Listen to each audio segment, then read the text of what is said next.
Football is a game of passion, but sometimes it's a game of pure, unadulterated chaos. Today, we're looking at the moments that defy logic. From a man who conned his way to the Premier League, to the Golden Boy, who became a national tragedy with one flick of his boot. Strap in, because these are the stories football fans still can't quite believe it actually happened. We start with perhaps the greatest lick in the history of the sport. In 1996, Southampton manager Brahim Diaz received a phone call from African legend George Weah. Weah told him his cousin, Ali Dia, a PSG talent with 13 caps for Senegal, was looking for a move. Diaz, desperate for players, signed him on a 1-month contract without a single trial. But there was just one problem. The man on the phone wasn't George Weah. It was Ali Dia's friend. And Ali Dia, he wasn't a PSG star. He was a semi-pro player who had just been rejected by a team in the English 5th tier. When he shows up to training, his teammates described him as a gazelle on ice. Diaz assumed it was probably just nerves. The match came against Leeds, 32nd minute, an injury happened, and Diaz sends on his Senegalese superstar. Dia played 53 minutes of the most confusing football the Prem has ever seen. He actually nearly scored, but he was so out of position he was subbed off before the game even ended. The next morning, he went to physio for treatment and vanished. Voila! He was never seen again. He didn't just break the system, he completed it.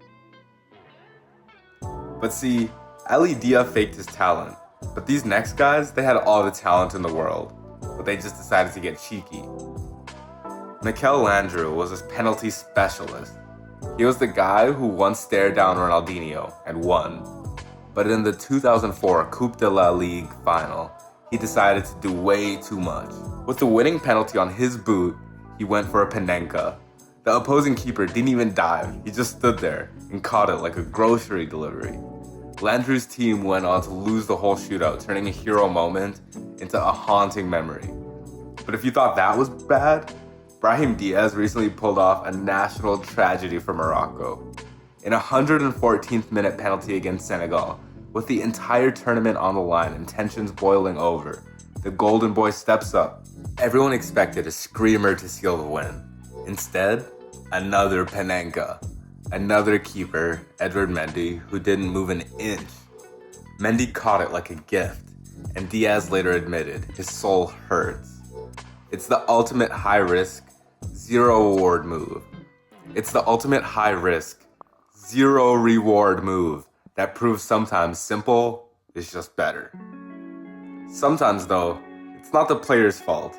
Sometimes the pitch itself decides to play a prank. Take Stan Collymore's record-breaking move to Liverpool. It cost £8.5 million, a British record at the time. In a game against Blackburn Rovers, he hit a scuffed nothing shot. Keeper Tim Flowers did everything right. He got down on one knee, waited for the ball to hit his chest. Then, a tiny divot in the grass acted like a trampoline. The ball hopped over his shoulder like a ghost, while Tim Flowers just stayed on his knees, looking like he'd seen a supernatural event. But that is nothing compared to the nightmare of Peter Enckelman. During a heated derby, Aston Villa's Olaf Melberg took a simple throw-in back to his keeper. Zero pressure. Enckelman tried to control it with his studs, but the ball rolled right under his foot and into the net. Here's the kicker. By the FIFA laws of the game, you can't score directly from a throw-in. It should have been a corner as a restart, but the ref thought his studs grazed it somehow, so the goal stood.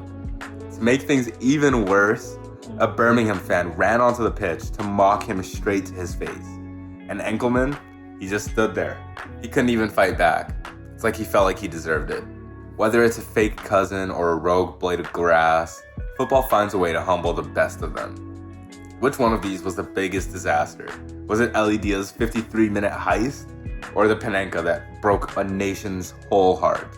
Let me know in the comments below, and don't forget to like and subscribe if you want a part 3 of this, and I'll see you in the next video. Thanks for watching. Peace.